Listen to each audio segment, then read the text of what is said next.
And he realized that suddenly, yes, he was holding that hammer.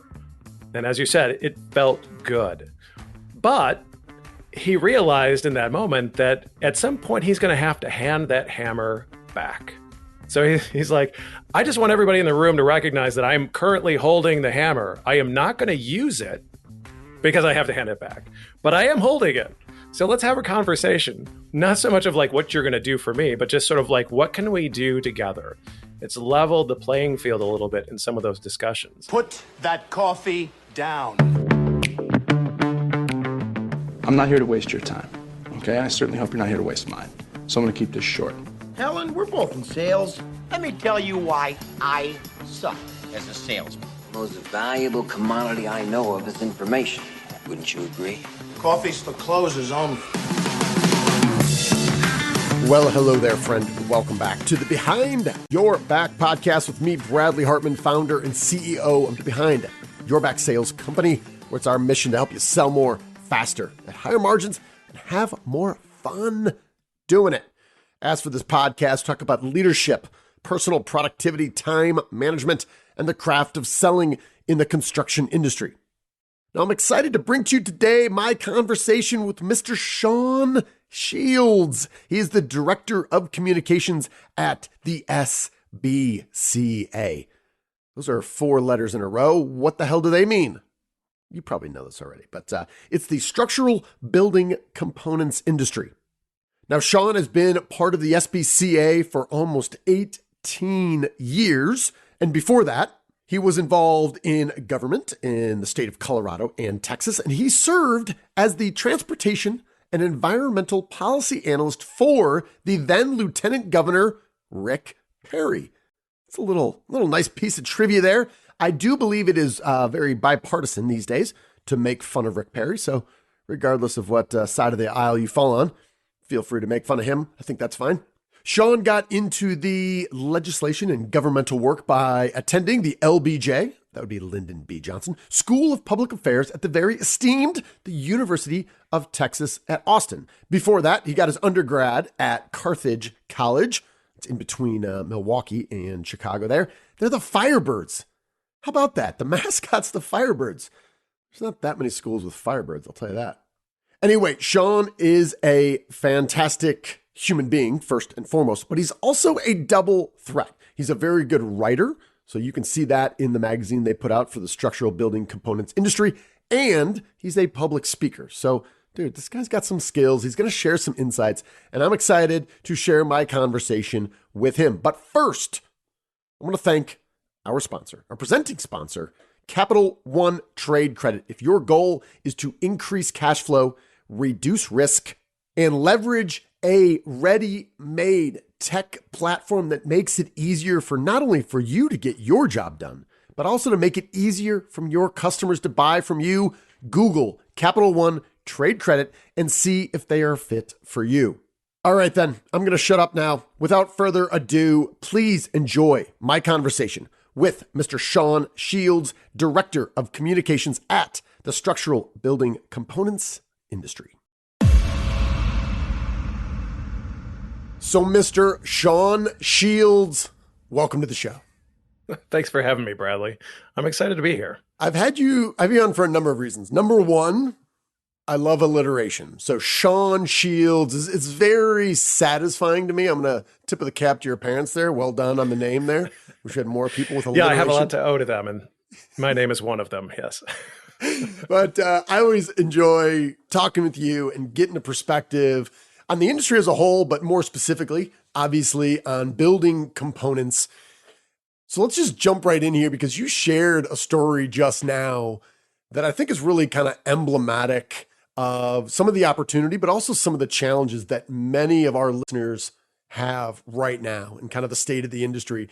And you were talking about the success of one sales individual, but also on his team where some other salespeople are really struggling. You mind sharing that story? Because I think it's great. Sure. Yeah. So I was in New Orleans recently and just got a chance to sit down with this guy who is not really primarily a salesperson anymore. You know, he's part of the company's management team, but he shared that he's just killing it in sales right now. And he is far outstripping the rest of his sales team, mostly because he's the one who's able to carry all of these teams or all these projects over the finish line. And I found that kind of curious. So I sort of probed deeper into that of like, why? Why are you able to close all these deals? He says, well, honestly, because he's part of the management team and he's involved in every aspect of the business, in today's environment where there are just so many supply chain constraints and moving deadlines, and the demand is outstripping supply of component capacity right now, in order to close a project, you really have to be very, very creative. And being creative really isn't about just having a great imagination. It's about having full information. And he pointed out that he's really one of only 2 or 3 people in his whole company that has that full information. And so when he's sitting across the table from one of their customers, and the customer's like, can you do this? Can you get this done? This is what I need right now. He's one of the only people who's like, I know for certain, like, yes, we can do that. Or no, we absolutely cannot do that. But I can help you in this way, that way, or this way. We can change, some of the designs. And he has the authority to say like, yeah, we'll go back, we'll change the designs, we'll get this done. Or he can say, we can order some different lumber, or we can hire a third-party common carrier to get that done because we don't have a driver to get to that area. Like there's just all of those things that he has the capacity of doing that he pointed out the rest of his sales team just doesn't have, because they're pretty much trained and educated to sell what they've always sold, which is, in their case, trusses. Yeah. And so they don't have that ability to do the problem solving. And so they're basically just, as he put it, starving to death, which obviously is not a good situation to be in the long term. They may be killing it right now, but if their sales staff is starving, why are they going to stick around? Well, yeah, and so many sales teams right now are struggling in terms of setting expectations. And there's only so many times you can go to a customer or a prospect and say, yeah, I'm pretty sure we can do that. And then you call back later and say, actually, we can't do that. And they're like, oh, okay. Yeah. And and now in this environment, I was talking to a guy who's been in the business for 45 years. And he said, I've never had this experience of a combination of me needing to call multiple suppliers and at the same time having the people that I've been loyal to a long time say, I really can't help you in this way. I'm going to refer you to a competitor. So right now you just have this environment where everyone is talking to everyone, and guys are just, it's any port in the storm kind of mentality right now. And if you can't set proper expectations, come up with creative options, and really think beyond that first domino to fall, that if they don't do this, what about this? And then this, do I have options for that? Like, are we seeing multiple moves ahead? And I find myself, Sean, talking more about playing pool these days where, a lot of salespeople are thinking, okay, I'm going to take the cue ball and I'm going to hit the 4 into the corner pocket. Now, whenever that happens, I'm going to pick my head up and say, all right, what happens now? Like, what are the professionals What's do? my easiest shot next? Right. Yeah. I'm planning out the next 5, 6. I'm planning out how I'm going to run this table. And I think that's kind of what you're talking about there. In talking to this individual, did they have any suggestions for what they're doing internally, or did you have any perspective to provide to them on how internally they can raise the overall level of IQ about how the business is run in general, but also specifically today? Well, no, he didn't really share what they're doing internally, but it did make me think that obviously if he's killing it, because he has this wealth of knowledge, and I understand within a company culture, you can't make sure that everybody knows everything, right? That's just impractical. But I've got to believe that when you're sitting across the table from a customer, that there are things that are universal to, what the shortages are, what the constraints are, what you can and cannot do, and having a better understanding of what your options are to solve those particular constraints would be a really important thing to arm your sales team with. Like, hey, this week, this thing is not happening. So here's maybe some of the things that we can offer instead. Here are the other options that we can provide to our customers.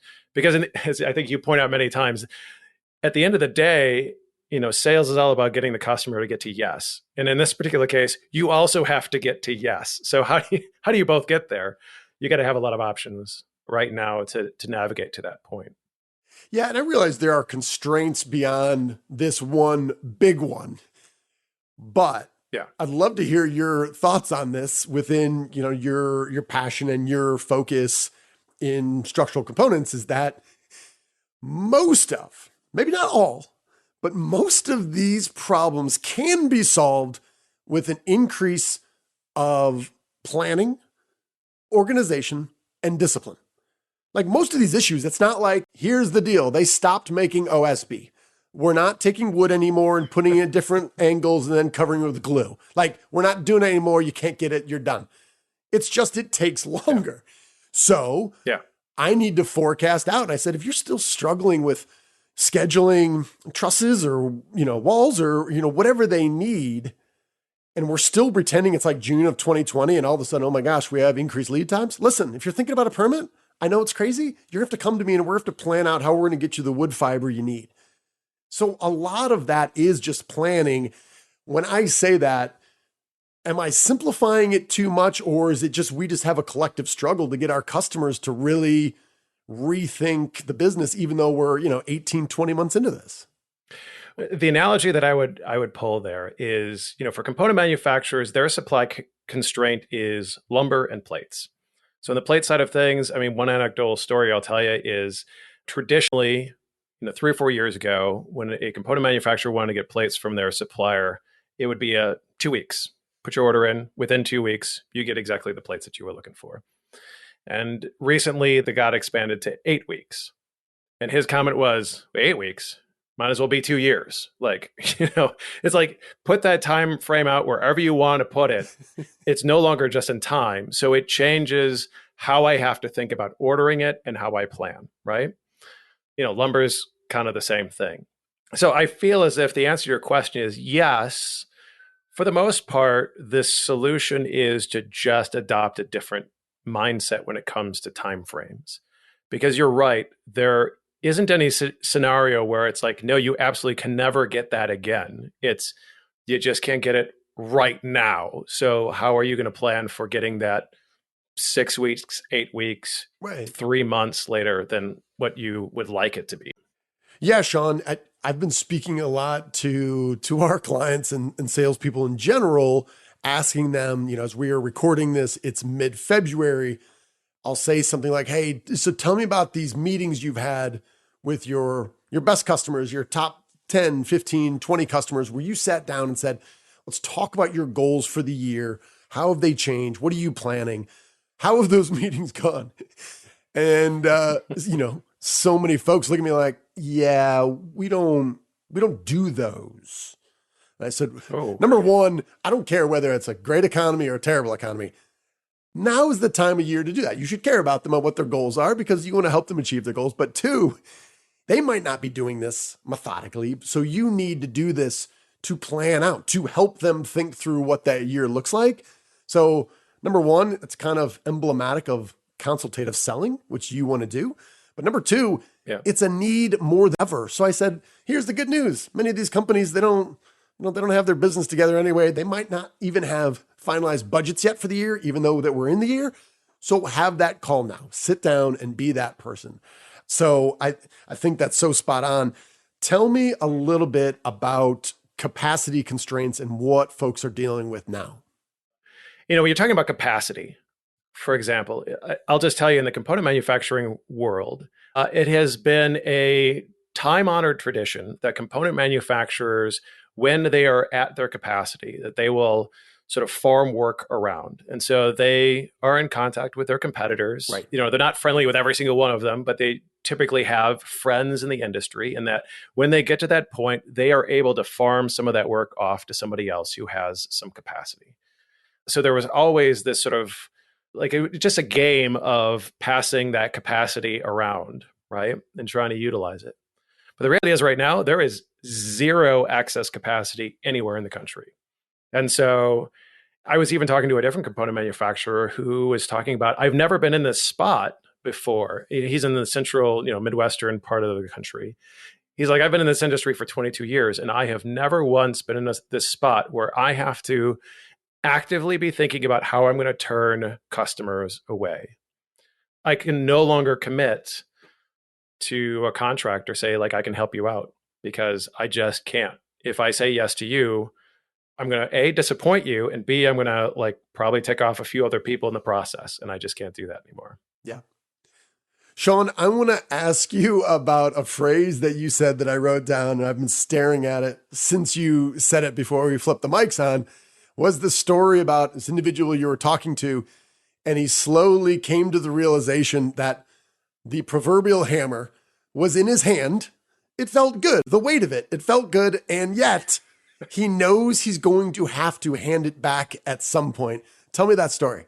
Yeah, no, it's a great story. And it's a great individual who told it too. It was at the International Builders Show a couple of weeks ago. And, we were just talking about how component manufacturers can partner with home builders and just this whole part of the cycle that we find ourselves in. And the way he told this story, and he was talking to a room full of builders primarily, is that, he's been in this business for a really long time. He works with a lot of national home builders across the country in what he does. And, initially as he was building that portfolio of customers, it was a lot of him going into those meetings, trying to figure out what hoops was he going to jump through to land them as a customer. Sure. And it was clear that they were holding the hammer, right? You can get our business if you do X, Y, and Z. And at that time, he's like, absolutely. Happy to jump through those hoops. I can do those things for you. But most recently, he's going into those meetings and he's being asked the question, can you help us out? Can you help solve this problem? Can you do this for us? What else can you do? And he realized that suddenly, yes, he was holding that hammer. And as you said, it felt good. But he realized in that moment that at some point he's going to have to hand that hammer back. So he's like, I just want everybody in the room to recognize that I'm currently holding the hammer. I am not going to use it because I have to hand it back, but I am holding it. So let's have a conversation. Not so much of like what you're going to do for me, but just sort of like, what can we do together? It's leveled the playing field a little bit in some of those discussions. And, I have to laugh, Bradley, because I think you and I started talking about this change in the dynamic between the customer and, let's say the component manufacturer, the supplier, like a year ago, maybe. We were seeing glimpses of that happening all over the place. And I think we were both lamenting that it was such a short window that we likely had for the supply chain to like take advantage of that. And here we are like a year later, and I don't see this ending tomorrow. Hopefully it's not ended by the time we, air this podcast. But the responsibility of the supply chain is not to swing that hammer, but is to acknowledge that they're holding it and to act differently in those meetings about how can they be a better partner with their customer and offer more goods and services to be an even better problem solver in the scenario. Because hopefully what that leads to then is that going forward, the builder was forced in this situation to get to a place where they had to be maybe a little bit more humble. But in the end, what they discovered was that their supply chain could solve a lot more problems for them than they ever would have realized, because in the beginning, they were wielding such a large hammer, they didn't bother asking the question. Yeah. Well, I think what we're going to see, however long this takes, at some point, I know I'm preaching to the choir here, the economics of our situation and history better than I do, is that whenever the recession hits, and we're going on a decade plus of a pretty strong bull run, pandemic notwithstanding, and when that happens, right, supply and demand are going to level out, and this power is going to shift from the seller back to the buyer. And I think right now, the way people are acting, whether you're selling components or just straight lumber or a combination of whatever it is you're selling, there's always companies that make really big strides and take a ton of market share in a recession. Everybody else gets fearful, they pull way back, and some company is starting to gobble up and they're staying aggressive. But I think the folks now that understand they're carrying the hammer, and I'm going to use it to build relationships. And even if I can't service people today, I'm going to build the relationships and build trust. And I'm going to capitalize on those in 6 months, 12 months, 2 years, whatever the hell it is, right? But yeah, I couldn't agree more. And I think I mentioned this to you. Emblematic of this is that I recently got a call from a national home builder, and And I'm assuming people who listen to this podcast and know me, they're like, every time you say a national home builder, you're just saying Pulte. I'm not saying Pulte. It's a national home builder who is not Pulte Homes. One of their national purchasing leaders reached out to me and said, hey, we're looking for some negotiation training specifically around how we work better with sellers in our space. And I just sat back in my chair, Sean, and said, if this isn't a sign of the times, you got a national builder saying, we want to work better with salespeople. I'm like, cats and dogs sleeping together. Like, what's happening? It's just chaos. It's madness right now, for sure. It's also job security, Bradley. Right. But yeah, I think to your point, it's just everything is flipped upside down now. But again, I think that understanding that I've got the hammer now, but here's the deal. I'm going to pass it back. And then sooner or later, these guys are going to use it to whack me over the head again. How do I be thoughtful with it now? And that has me thinking about kind of this overarching thing that you and I have talked about multiple times, is just kind of storytelling and how we do a better job of telling story, who we are, why we're different, not just for today or this house or this sale, but for the next 5 or 10 years. When we talk about storytelling, why is this something that just continues to bubble up as a point of discussion that you think our industry needs to embrace a little bit more? I think the biggest part of that is vision, right? You have to have a vision for where do you want to go? What do you want to be? The hard part is capturing that vision is not an overnight thing. It's not easy. You have to be very self-aware about who you are, what your limitations are as far as a company, what your capacity is, and where you truly want to go. How much of your life and the lifeblood of your employees do you want to commit towards growth or expansion or product lines or whatever it is? You also have to be very cognizant of what are your limitations and how are you going to overcome those to reach your vision. But if you get to the point where you know what your vision is, and you know that you can get there, you can overcome all the constraints to get there, then I think that the real challenge, but the fun challenge, is the storytelling part. How do you get other people to capture the vision that you have for where you're going to be? And some of that is selling it to your employees, right?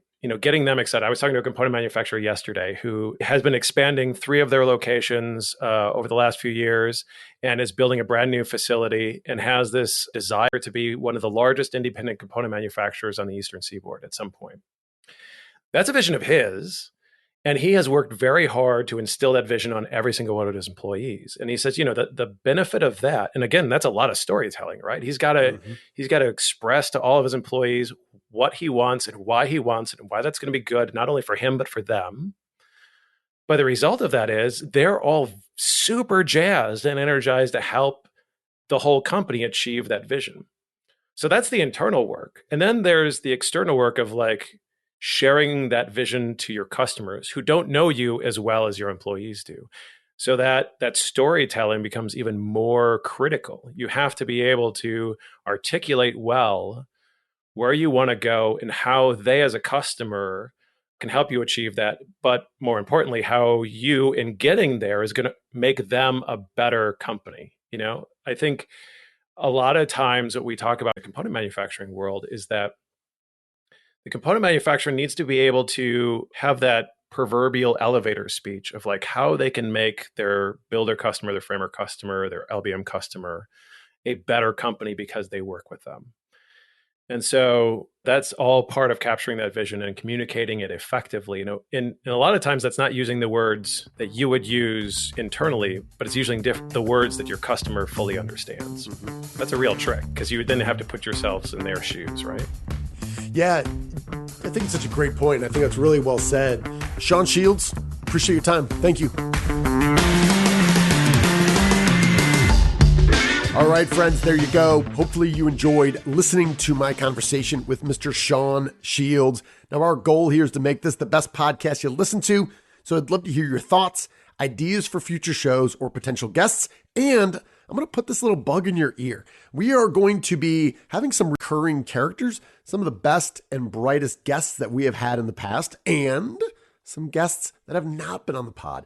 We are looking to do some smaller segments, some shorter episodes that we have some characters that might come on. And when I say characters, kind of pun intended, they're going to be characters in the show, but they are absolutely characters in real life as well. We're going to have them come on. We're going to address a single topic for maybe 5-10 minutes. We're going to close it out. Maybe we'll introduce someone else. We're going to talk to somebody else about something. Maybe it's just internally where we're sharing some insights or a tool that we have developed for our clients. And then we're going to close it out. So we're looking to get more people involved. So if you are interested, or you know someone who should be on the show, maybe they work with you, maybe they're competitors of you.